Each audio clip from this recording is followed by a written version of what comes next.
Welcome to The Explainer. Today, we're diving straight into something that looks super simple but is actually incredibly complex: massive maritime hatch covers.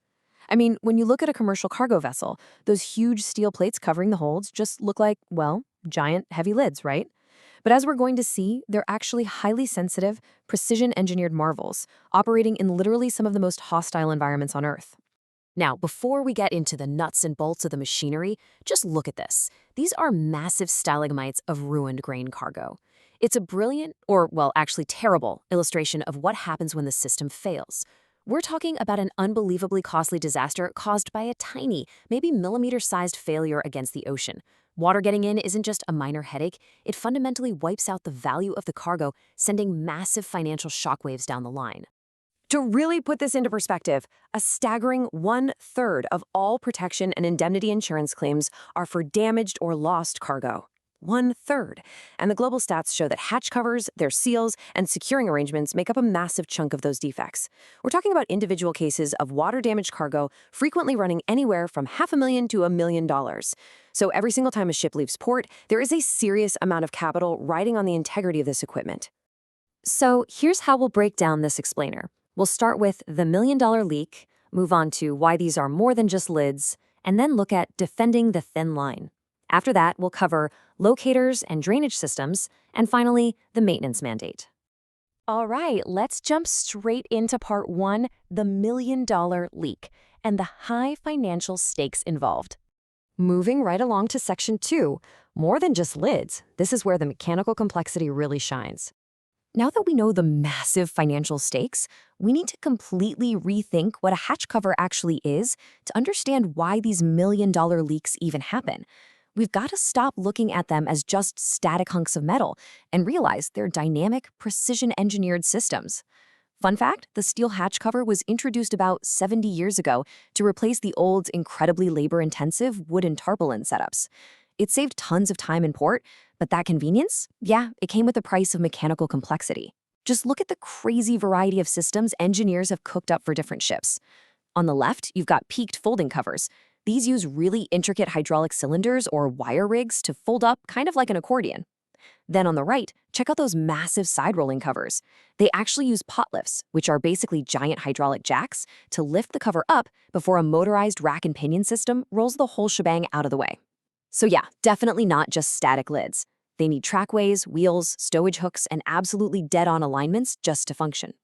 And to make this all work, every single design has to perfectly balance what we call the 5 S's. First up, strength. The cover has to handle sloshing liquid ballast from below, massive cargo loads on top, and devastating green water crashing over the deck from the outside. Second is security. We absolutely have to keep the cover from sliding around at sea. Third is sealing, keeping the water out and the cargo in. Fourth, support. The cover needs incredibly precise steel-to-steel contact points. And finally, number 5, safety. The crew needs to be able to operate these giant moving structures without risking their lives, even if the ship is heavily listing. Okay, let's hit section 3, defending the thin line, specifically looking at that crucial contact point. Here is the really wild part. All this massive steel, the intense hydraulics, the heavy structural engineering, it all exists to protect just one tiny millimeter-thick point of contact. That's the literal thin line where the steel compression bar meets the rubber seal. But before we look closer at that line, we have to understand the official requirement of being weathertight. According to the International Convention on Load Lines, weathertight means that in any sea conditions, water will not penetrate into the ship. But notice the nuance here. It means sealing fluid from one very specific direction, the weather side. It doesn't mean being perfectly watertight against massive pressure from all directions, like a submarine. It's a highly specific directional seal.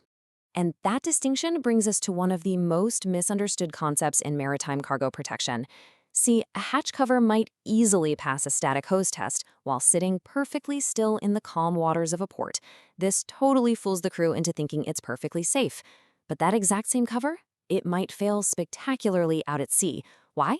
Because a ship's hull is absolutely not a rigid box. It's a dynamic structure. As the ship rides over and crashes through waves, the hull and the hatch coamings are bending, twisting, and stretching.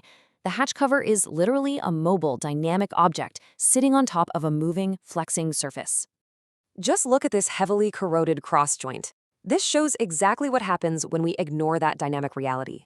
Keeping a ship weathertight relies entirely on getting the exact right amount of compression on the rubber seal, usually just around 10 to 12 millimeters, depending on the design. That hyper-precise squeeze is controlled by the steel-to-steel geometry. When the steel support pads or side plates wear down or corrode, like you're seeing right here, that precise geometry is totally ruined. If you overcompress the seal, the rubber just gets chewed up and destroyed. But if you undercompress it, well, the twisting of the ship at sea will just pull the seal right off the compression bar, and the ocean will literally pour right in. Which leads us to Section 4, locators and drainage systems. This is all about managing those extreme sea forces. Now, engineers obviously know the ship is going to twist, right? They know the seals will be pushed to their absolute limits. So they design the system to handle those forces and build in some vital backup systems. First, to deal with the immense stress of a flexing ship, we have locators. These are designed to absorb both the longitudinal and thwart ship's forces, meaning front to back and side to side. Notice the very deliberate clearances built in here. The hatch cover isn't just rigidly bolted down to the deck. It actually has to be allowed to sort of float on top of the coaming. Because if it were completely rigid, the flexing of the ship's hull would literally tear the hatch cover apart. So, what happens when the hull flexes so much that the thin line of rubber is actually breached for a second? That's when the final line of defense kicks in, a double drainage system. It's a really elegant sequential safety net. First, you have primary drains to catch any immediate water that sneaks in at the cross joints. Second, the peripheral secondary drain channels catch any overflow.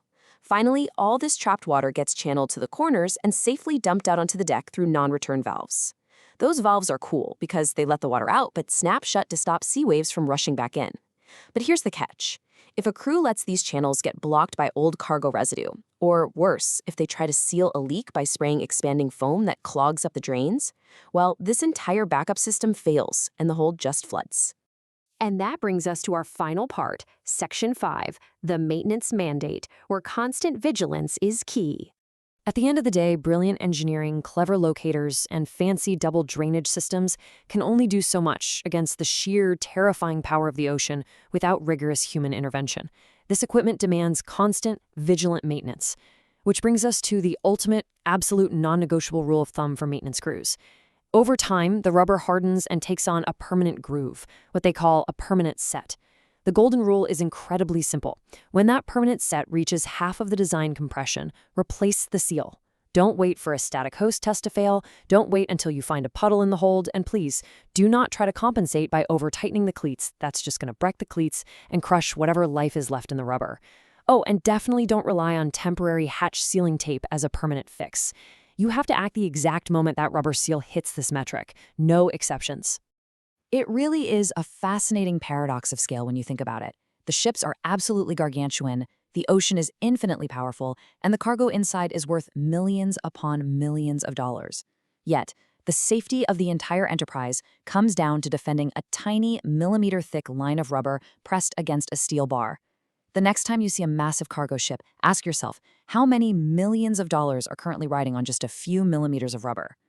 Thanks so much for joining this explainer. We really hope this leaves you with a profound new appreciation for the high-stakes game of global maritime logistics and all the hidden engineering that keeps our global supply chains afloat.